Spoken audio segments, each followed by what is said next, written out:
Welcome to Let's Be Well Together podcast. We're your wellness check-in team. We talk about different categories of wellness and seeking balance between them. It all stems from my book, Accidentally Well, and there's overview info on our website, letsbewelltogether.com. This is episode 3. Well, Sammy, I've been enjoying this, and I'm looking forward to another episode. Thanks for being here. Thank you. So what's on your mind today? Yeah, I think we should talk about the arts and how the arts affect your wellness in everyday life. Yeah, and so when I was thinking about different categories of wellness, I did a lot of Google searches, a lot of looking online, and there were certainly, obviously mental health is there, financial health is there, physical health. But one thing, and then I was talking to my daughter Elise actually, and talking about something to do with the arts, and it clicked to me that, holy cow, I didn't realize it when I was younger, or until recently, how important the arts are to wellness in my life. And so, but I didn't really see that mentioned very often as an area of wellness. And that might be because people see it as overarching, but to me, I want to give it prominence. I can remember being a teenager and probably one of the best ways for me to combat something bad that happened. Like, for example, I failed my first driver's license test. Yeah. I was so miserable and I went home, but I went downstairs, put a record on. For people who don't know, that's a piece of plastic that used to be used to play music. They're coming back. And it started to calm my mind. It started to make me feel better. As I got older, we like to go to museums. We like to look at art. Sheila is a ballet dancer. So I see that. And, I just think it's so important to include art in your life in some form if you want to try and get that balance. Yeah, I agree. The arts has always been a very big part of my life, growing up dancing and teaching, going to Eastwood, which is the art school in Kitchener, Waterloo. And then once I joined Peace and Conflict Studies at UW, that's when I really started kind of diving in deeper of how the arts connects to wellness and even reconciliation. So when when you're going through these tough times or when something happens, and how the arts can help you. And I found for me, when I would walk into the studio, that was like all the stresses I have would disappear, and I'd be able to dance out everything that was going on in my life and feel so much better. So there's all different types of art, as we know. Well, just to introduce yourself a bit. So you're talking about dance. So just tell us a little bit about your dance history. What kind of dance is it? What kind of stuff did you do? Yeah. So I've been dancing since the age of 3. Sheila was, one of the teachers, and my mom as well. So the ballet teacher, and my other aunt owned the studio, Joanne. So it just kind of like ran in our family. Everybody dances in our family. So it really, you just have that connection, and it's that sense of community and, going and you're with everybody. And then from there, I went on to start teaching when I was about 15, 16 at the studio. And I also went to Eastwood Collegiate, which I went for the arts program, so for dance. And then, I continued teaching. I was on the dance team at UW. I've really done all types of dance, from modern to hip hop to ballet, jazz, lyrical, contemporary. Like, a lot of dancing, more of like the competitive kind of style though, versus like ballroom or like that side of it, more of like the competitive performance side. Yeah, performance. And is there a difference? So for example, there's a lot of hard work, there's a lot of movement, there's a lot of technique, like physical muscles moving. Yeah. You do other exercises and stuff. Is there is there a difference between what's going on in your mind and body when you're dancing versus when you're doing physical workouts? I would say yes. I know a lot of people say, dancers are athletes too, which I totally agree with, but I also believe that dancers are artists. So they're athletes who perform art. So versus when you're working out, it's more about the moves, it's about the athletic side of it, versus dance, it's more about the storytelling and the emotional side of it. So you kind of get both. You get that workout, but you also get that like emotional like telling who you are, telling your story, maybe telling someone else's story if they're the choreographer, and really just kind of putting it all out on the stage. Yeah, it reminds me of a couple stories. So one, my daughter Lise, when she was young, she played piano. And so I, of course, heard her practicing over the years. And it takes a long time before you get competent. Yeah. And I couldn't believe it. All of a sudden, there came a time when she had the competency down and you could actually start hearing emotion in the music. Yes. Yeah. When once the rudimentary knowledge is there, you can start to express yourself. And oddly, she often didn't hear that. So but I did. And then, when I first met Sheila, I used to meet her at her dance studio. That was kind of one of the only times I could see her. And it was strange. Like even thinking back, they wore odd clothes. Anyway, they did all these crazy things and they worked really hard. And I would see them sweating and working and doing all that stuff. And then I might see them on stage doing a performance. It looks so easy. Yeah. And now you're also seeing their expressions. Yeah. So yeah, no, definitely. Like I do think there's a big difference between dancing and just working out. Now, obviously it's really hard work, but yeah, when you start expressing, I think that changes things. For sure. And that's actually really interesting with the piano, because I was in San Francisco doing an internship and there was another intern and we were doing this like kind of staff party, and he was a piano player and he got on and he just started like playing the piano. And I was like, what song is that? And he was like, oh, I just made it up. It's just in my head. And I was like shocked. I was like, you can just like make up this beautiful music. And it was beautiful. And I was shocked, but I feel like that's the same thing that people think about when they see dancers kind of improv, when they see a dancer go on stage and just kind of make up something. And yeah, it's like once you have this fundamental kind of, like the knowledge of the moves or the music notes, then it just kind of comes naturally as you are able to express yourself. So yeah, and really interesting. I'll never understand it because I don't know enough about how brains work, but I do know that there's only sometimes when I'm doing art, whether I'm seeing art or hearing it or whatever it happens to be, something opens up in my mind. Some areas of my mind open up that are never open. Yeah, for sure. And it's just so interesting. But and maybe it takes me away from maybe it takes me into the moment, kind of like yoga with mindfulness. Yeah, where you focus on the breath. Maybe when I'm enjoying art, I can focus on that experience. Yeah. And things wash away. I don't know, but for sure. But what I do know is it's really important to me, and I don't know how I could have spent over 50 years not figuring out that if I want to work on wellness, I have to find ways to include art in my life or recognize it. Yeah, definitely. And even I wrote this paper one time and I was researching this organization in Cambodia, and they're called the Cambodian Living Arts Center. And they were created after the Cambodian genocide for all the children that may have lost family, and they didn't know how to process what happened. So they opened up this art center, and then all these kids came and they started just like expressing themselves through visual arts. And it's crazy how much like just art can also just like help you reconcile things of your past and like what you're feeling in the moment, and help you move forward from something that happened. So I thought that was really interesting. Yeah, I'm going to think about that because I never thought of it in that fashion. So I think, for example, like, how am I an artist? I'm not really an artist. I'm in a way, like I do write from time to time, some prose, some poetry, but for myself. And that can be really cathartic for sure. But, I've never really thought about that. Like, how can I, instead of just observing art, listening to music, looking at something, how can I participate in some way that maybe helps me reconcile or move past? Yeah. Well, I'm going to take that one and call it a day then. Perfect. Guests are giving their time, expanding our minds. Today we are talking with Scott Williams in the area of social wellness.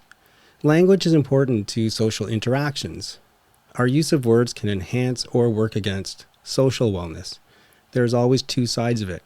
First, what we mean by the words we express, but second, what people take from those same words. Let me introduce Spectrum and our guest Scott Williams. You can find Spectrum online at rspectrum.com. It's Waterloo Region's first ever rainbow community space. Its mission?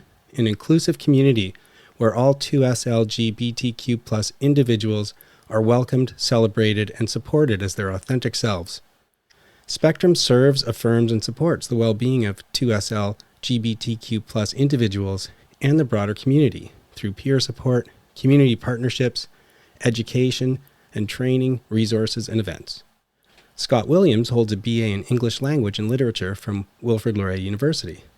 He completed certificates in Diversity and Inclusion Fundamentals and Anti-Racism with the Canadian Centre for Diversity and Inclusion. And prior to Spectrum, Scott served as the Communications and Development Coordinator at KW Counseling, where he was part of the OK to Be Me team.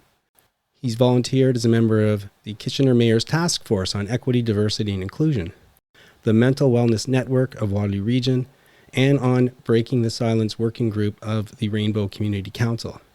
In his time at WLU, Scott served as co-president of Global, Gay, Lesbian, or Bisexual at Laurier, and as a member of Laurier's Sexual Diversity Committee, the antecedent of the Rainbow Centre. Scott was one of a small group that organized the first Pride Prom in Waterloo Region in 2003. Scott, thanks so much for joining us today and helping us to understand some important concepts. And before I dive in with a little more context and lots of questions, maybe you could tell us just a bit about Spectrum. Sure. Spectrum was founded in 2012, and it is Waterloo Region's Rainbow Community Space or Center. So we've since become a registered charity, and we'll be celebrating 10 years next year. So it's primarily volunteer run until this year. In fact, it was entirely volunteer run. This is the first year that we've had any paid employees. And we try to provide programs and services that are accessible and relevant to all members of 2S LGBTQ+ communities in Waterloo Region. And those include peer support groups, for example, for transgender folks or older adults. Also a lot of social, recreational programs, including book clubs, yoga groups, crafting circles, those sorts of things. So my questions come from a document on Spectrum's website that's called Spectrum's New 2021 LGBTQ2 Terminology Reference Guide. And it explains many of the words that we hear in this space. And I'm sad to say that I don't understand and appreciate what many of the terms mean, especially in the context of gender. I'm hoping that you can help me and other people like me to better understand them. One thing I noticed right at the start is that the guide said it's created for people in Canada and the US and might not reflect preferences on identities of queer people outside these countries. So I take it that we need to be careful not to assume that the words we're talking about today will have the same meaning in other countries. That's right. And I think it's probably safe to assume that it may not be the same even for people within North America. There are as many different ways to be 2S LGBTQ+ as there are 2S LGBTQ+ people. So best to avoid assumptions generally, but this is meant to be a fairly high level guide as an introductory document to help people get started. Then one thing I noticed, I'm trying to figure out what it is that I'm struggling with. Why am I having a hard time understanding some of the language and concepts? And when I read the guide, I realized that I think a lot of my misunderstanding came from jumbling concepts. So I built something in before I started. For example, I didn't think about the different types of attraction and how they come into play when you're describing other things. And so, for example, when I'm just going to read some of these out. So sexual, the desire to have sex with someone. Sensual, the desire to have physical contact, like hugs and hand holding with someone. Romantic, the desire to have a romantic relationship with someone. Platonic, the desire to have a platonic attraction with someone. And aesthetic, getting pleasure from someone's appearance. And I think I had tunnel vision in the sense that I was hearing many gender terms through the lens of things like sexual attraction, only sexual attraction, sexual biology in terms of what's assigned at birth, and sexual orientation. So when I hear things like transgender, I kept connecting them to these other concepts, which I think was a mistake. So anyway, there's no way that we can cover all the concepts in the guide today, and I invite people to go to Spectrum's website and have a look at it. But hopefully today we can have and start an ongoing discussion. And so today what I'd like to focus on is gender, sexuality, we mentioned attraction, and hopefully we'll get at some point to some of the terms to avoid. Okay, so there's a mouthful, and it's a longer introduction than usual. But let's start with gender identity. The guide does talk about two concepts: a person's internal sense of self and the gender assigned at birth. So tell us a little bit about that. Yeah, so when we do education, we have a program called Rainbow Diversity Training, which we offer to businesses and organizations. And we'll go into a workplace, for example, and usually start with a 101 kind of workshop. And we always start with the difference between gender and sexuality, because there has been so much conflation of the two. So gender is internal, it's your sense of self, where sexuality has to do with external factors. So who you might be attracted to, for example. So gender identity is just that. It's how you identify your gender, which may not be the same as what the doctor assigns you at birth. So in my case, I was born and the doctor said, "Hey, it's a boy," and they were right. I am male, so that was fine. But in some cases, it's not the case. So when someone, often as young as 3 or 4 even, a child will start to recognize perhaps that their gender does not match what they were assigned at birth. And those folks would fall under the transgender umbrella, where someone like myself, whose gender does match, would be called cisgender, CIS gender. Yeah. Okay. Yeah. And the other thing that comes up often is this concept of biology. And it's interesting because I think a lot of people, when they hear biology, they just think purely of genitalia, basically. And you note in your book, for example, that biology, the way it tends to be used, is a rough category. And there's different factors: chromosomes, genitalia, hormones, internal reproductive organs. And actually, I was speaking with someone yesterday before this interview just about this, and they pointed out that a lot of people have somewhat ambiguous biology, that in fact there's a lot of diversity in people's biology that they may not even be aware of. That's right. Yeah, gender is a construct. People have heard that phrase, gender is a construct, and not always related to biology. And I think you're referring to intersex people, who are about 2% of the population. They're people who either are born with ambiguous genitalia or have elements of more than one parts of genitalia. So yeah, 2%, about the same amount of people as who have red hair. So not an insignificant amount of the population, for sure. Help me a little bit. I did see that gender is a social construct. How do you understand that? It can become complicated and again, very individual. Often people will refer to, for example, drag performances, drag queens or drag kings, as performative gender. So you might have, for example, someone who identifies as a man who is in drag as a woman or a female impersonator, and they're making a comment, I think, on the performativity of gender.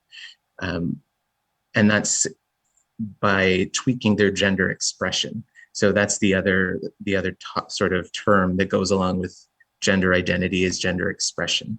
And expression is the way that a person expresses who they are to the rest of the world. And that could include a lot of different things, from clothing, hairstyles, the way they speak even.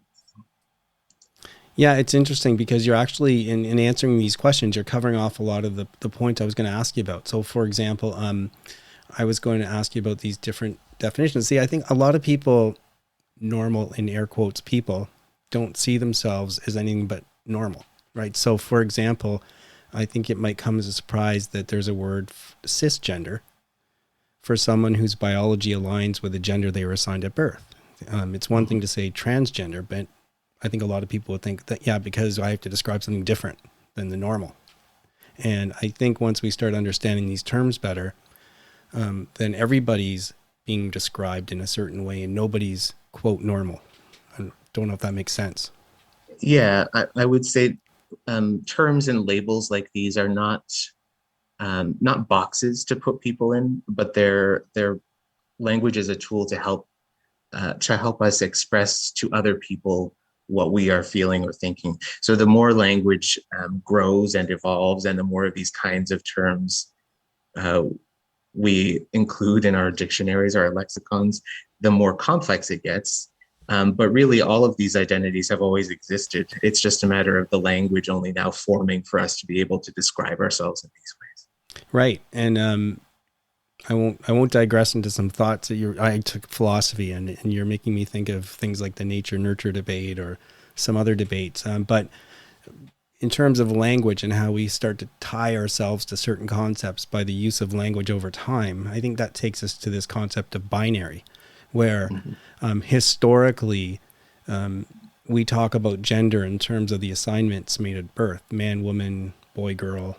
And that's kind of the binary concept, correct? That it's either man or woman? That's right. Yeah. Okay. And I would say that's relatively new, like in the last 500 to 700 years is when that binary has really been solidified in our social systems. And most people in, say, the West, at least, are usually socialized in that binary from a very young age. Before birth, even, people are obsessed with what gender their baby is going to be, and they paint the room pink or blue when they have these gender reveal parties and things. And everything is divided into that binary, from clothing stores. You walk into a clothing store, it's always one side is meant for women, one side is meant for men, all of that kind of stuff. And so we've been socialized for so long in this binary thinking that it can be challenging for us, I think, to open our minds to the idea that there are things beyond that binary. So what you're saying is maybe this binary way of thinking hasn't been historically back, say, 1,000 years the way people think. So, and we know, for example, the Indigenous Canadian tradition includes this concept of two-spirit, which I don't know a lot about. I'm not sure if you do, but I understand that the two-spirit is kind of a variation on what we call non-binary. Yeah, there are Indigenous languages that have as many as like 7 different pronouns for genders. And there are cultures all over the world who have, even today, recognized multiple genders, and certainly historically have done so also. Two-spirit is generally, that term was created in the 90s as a way to try to express certain Indigenous identities. I'm not Indigenous, so I can't speak to all of it, but they, two-spirit people were often, in my understanding, considered sacred. And sometimes it meant that this person had elements of both male and female spirits within them, but other times it was more in reference to sexuality than gender. Yeah, and just to let you know a little bit something about our show, you won't know because it's not on the air yet. One thing that we say that's really important is we're not asking you, or we're not trying to speak for any group. Me and all the guests on the show and the other hosts, we're just talking about our own experience and what we know. And we obviously, if other people have more input. So for example, someday I hope to speak to someone in the Indigenous community about this issue and lots more about their experiences. Please join us next week for part 2 of our interview with Scott Williams of Spectrum.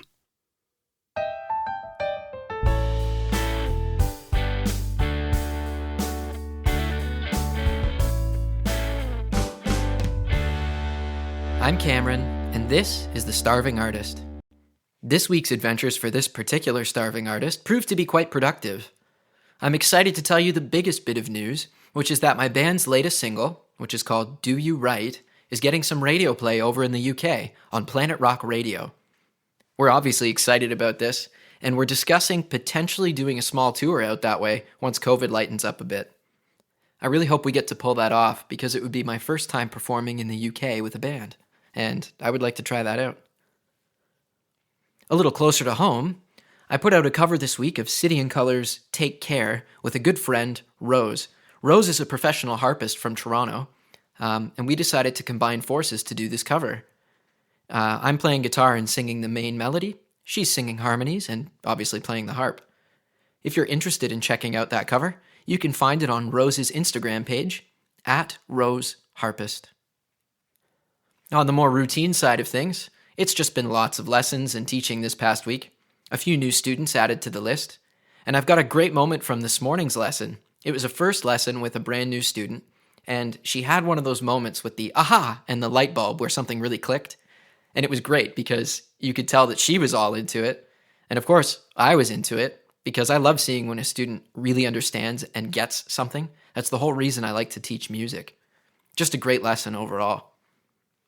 That's pretty much all I have for you today. A little update here and there and everywhere. I'll keep you in the loop as things develop with Shy Harry maybe doing a UK tour. But that's all I have for you for now. So, I'm Cameron. This is The Starving Artist. Until next time.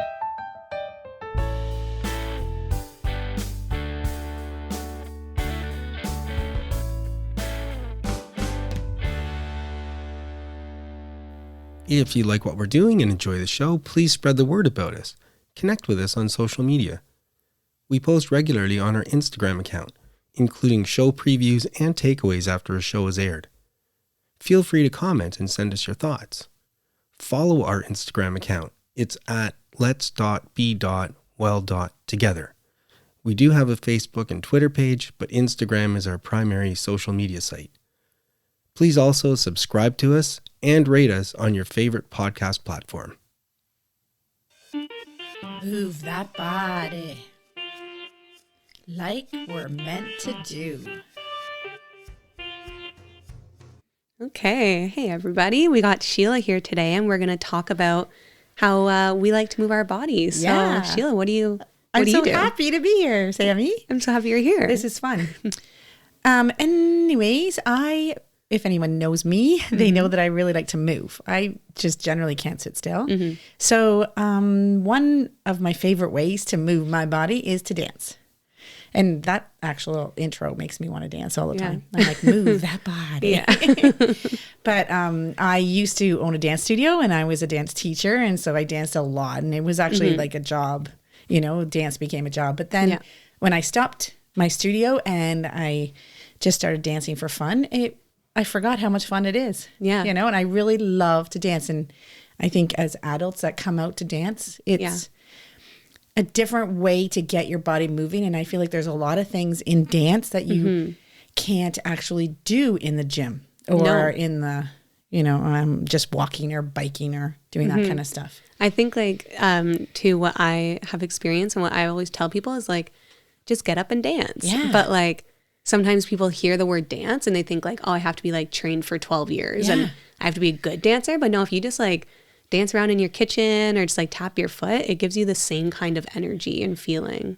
For sure. But I think because we're so comfortable dancing, that for us just to get up and dance is so easy. So easy. But a lot of people said to me, they'd like to learn how to just dance at a party. When they go out to dance, I'm like, you just move. It's really... But it's not as comfortable as we make it sound. Yeah, true. Do you watch Grey's Anatomy? I do. Okay, Yes. because you know how Christina and Meredith, they always have their dance parties and they just Yes. dance it out and Yeah. they're not dancers. So I tell them, just jump. Just jump around. Or move your arms. Yeah, or move your arms, move your head. Yeah. But rhythm scares people. Yes. Feeling like they can't dance. They don't want to embarrass themselves. Yes. But you won't. If everybody's dancing, it's party. You can't. Yeah. I mean, Can't I've embarrass tried a lot of times Yeah. and don't.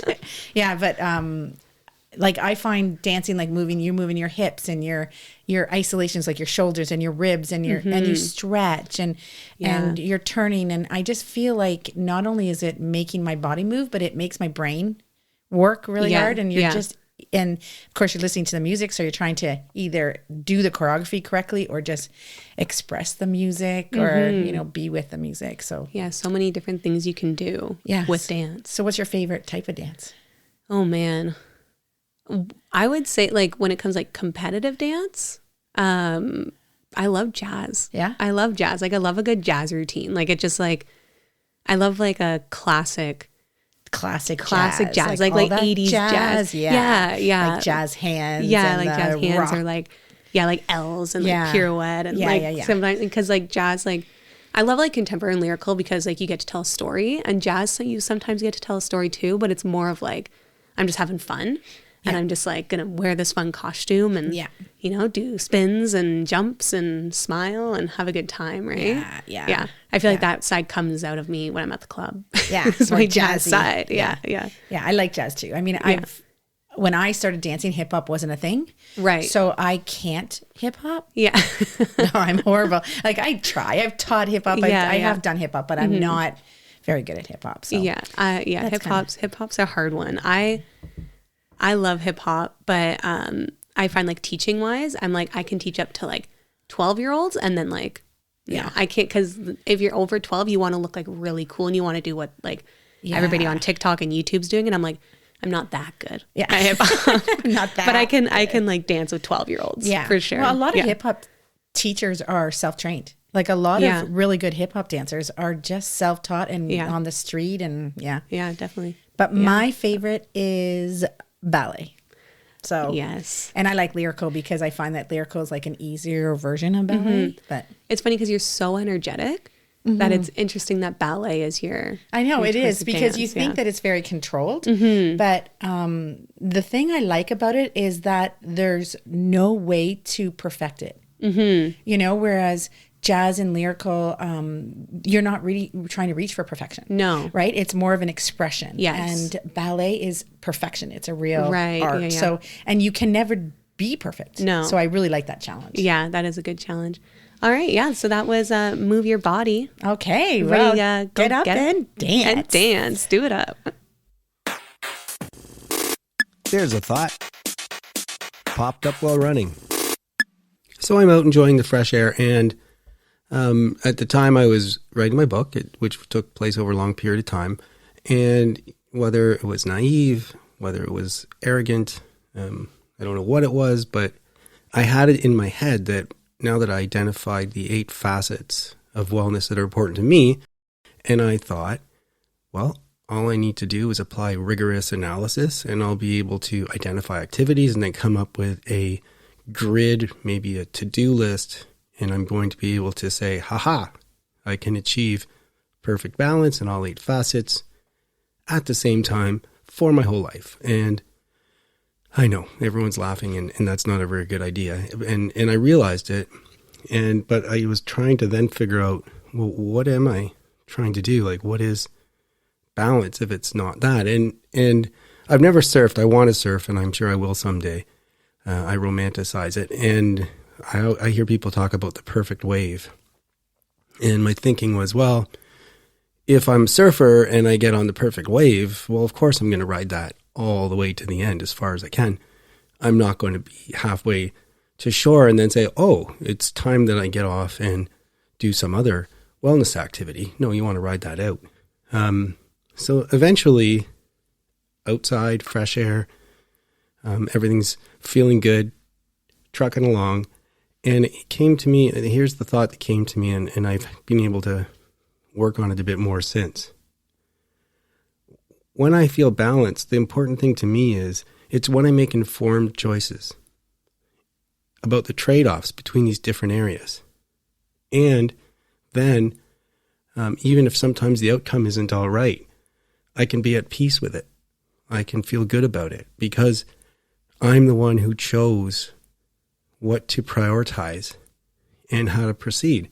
And it usually does work out. So let me go back and try and say that again. For me, balance happens when I make informed choices about the trade-offs I'm forced into in facets of wellness. And why am I forced into it? It's time management. I can't do everything. It's money. I can't afford everything.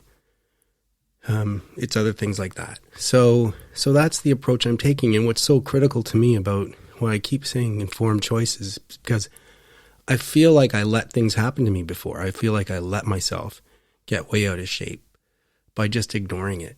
And I don't want to do that anymore.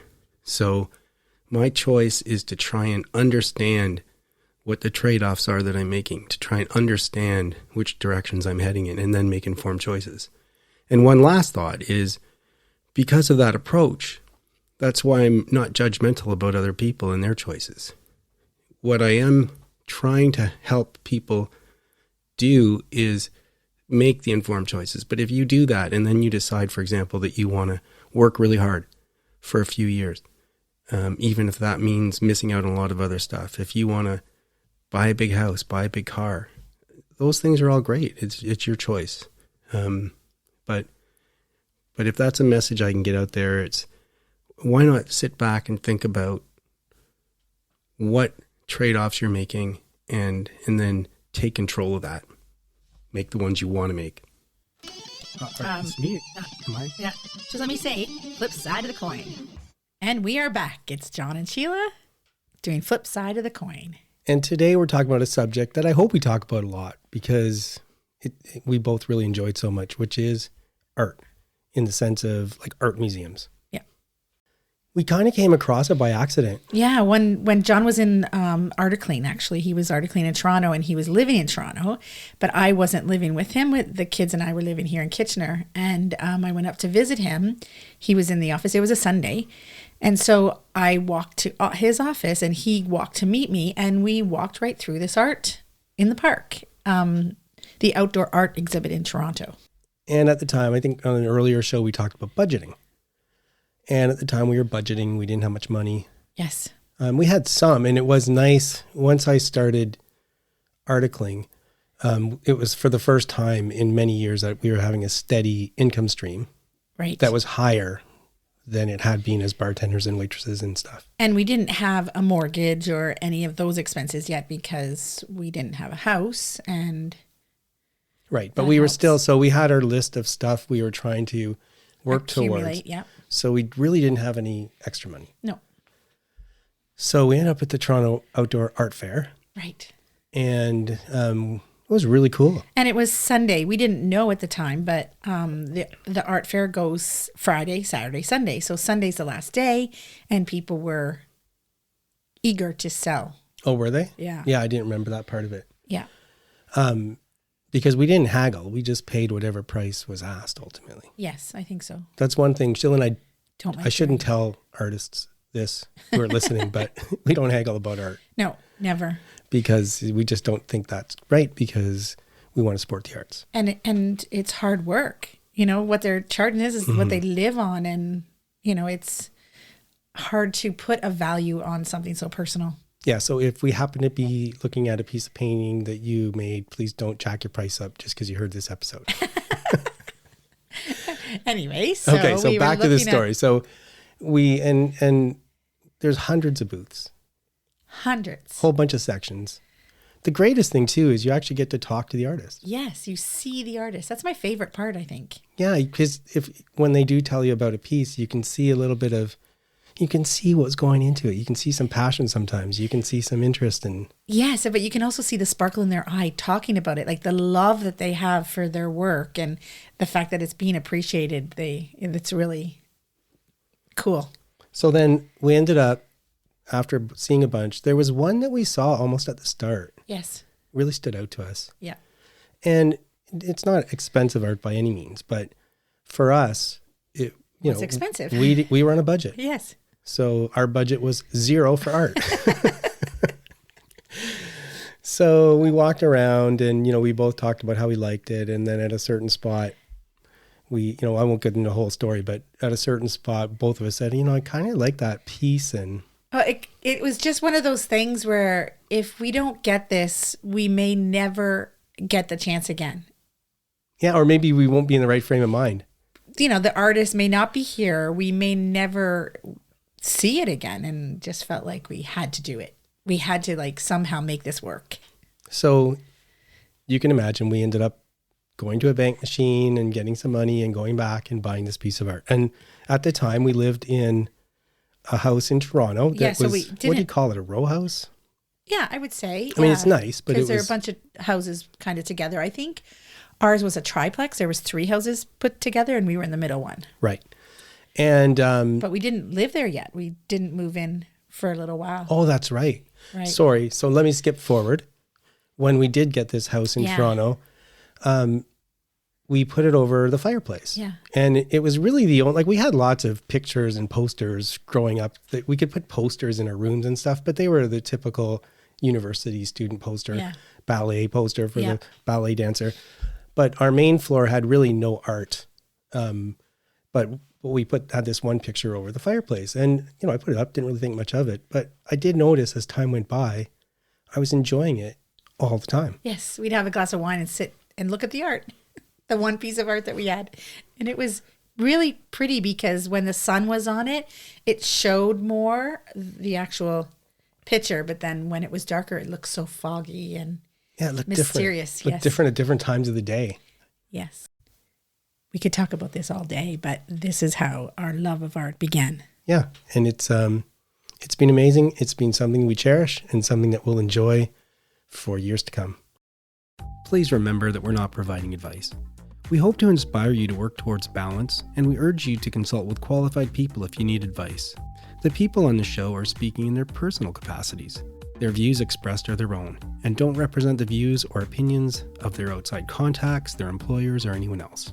We try to get things right, but we can't guarantee everything we say is correct, or that the things we talk about will work for you.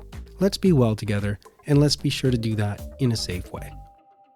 And that is the end of our show. So you're here with myself, John, and Sheila, and we'll tell you a little bit about what's going on next week. Sounds good. What do you got, Sheila? Well, I've decided just now that this is going to be the week of love because of Valentine's Day and also because of Family Day, but also because our oldest son just got engaged. So that was exciting. And we're going to start organizing and at least talking about organizing it. So that's going to have you happy this week. What about you, Sammy? How was your yoga? Or how's that going? Yeah, it was good. It was good. I only did one class, so I'm trying it slowly, but yeah, it's great. It's hard to find time. Yes. I find sometimes just finding time and after work not being tired to get there. But yeah, I definitely want to make that more of my thing going into next week. But also, it's my boyfriend's birthday this Happy week. birthday! So he's a Valentine's Day baby, so going to be spending lots of time with family and friends and just doing all that kind of stuff. Lots of fun. How about you, John? Well, so last week I said I was going to keep going in terms of trying to get in better shape. I was going to do 5 core. Didn't quite make 5, but I did quite a few. Oh, that's good. I was going to have my herbal tea after dinner and not snack. I didn't have a lot of herbal tea, but I did do a good job not snacking. Good. So that was good. But the other one, I said I was going to go to park runs. And I was like, I feel guilty. I haven't gone in so long. And I keep saying it's too cold. And so Friday night, he was like, I'm not going. It's too cold. Yeah, and then the weather forecast is like 30 to 50 kilometer an hour, blowing winds, ice. I'm like, oh, man. And Sheila's like, you're going. And so I think, okay, I will go. And I actually wanted to go. And get in the car, drive down there. That was not a good idea. I should have looked at the website first, because what I would have found out is the whole time I've been worrying about not going, they've been closed because of COVID shutdown. So there is no park run. So so my first thought was, well, it sure is nice and warm at home. So I started to drive home, and then I thought, well, I'm dressed. I may as well go for a 5K. Then I thought, well, the sidewalks are really bad. It was really icy, terrible. Yeah. It's crazy, yeah. Yeah. So luckily I was passing the Iron Horse Trail right by where there's a parking lot to a grocery store. So I decided, you know what? I just pulled over, jumped on the Iron Horse Trail, which is a fairly well-kept trail. Yeah, I think it's better kept than like the roads. Most sidewalks. Yeah. And what was really cool was, just by coincidence, I was just far enough from Victoria Park that I actually hit the loop that I would normally do. Normally you go 3.5 times around, or 3 3/4. So I went around kind of 1.5 and went back, and I did my 5K. And here's the other part. I started and I was going slightly uphill against the wind. It was icy, it was cold, and it felt really hard. And I thought, why am I doing this? This is so stupid. Like, just turn around and go back. But I just kept going. And I'm so glad I did, because from heavy legs, they turned to light legs. From lungs that weren't working, it felt great. I felt like they were really filling up.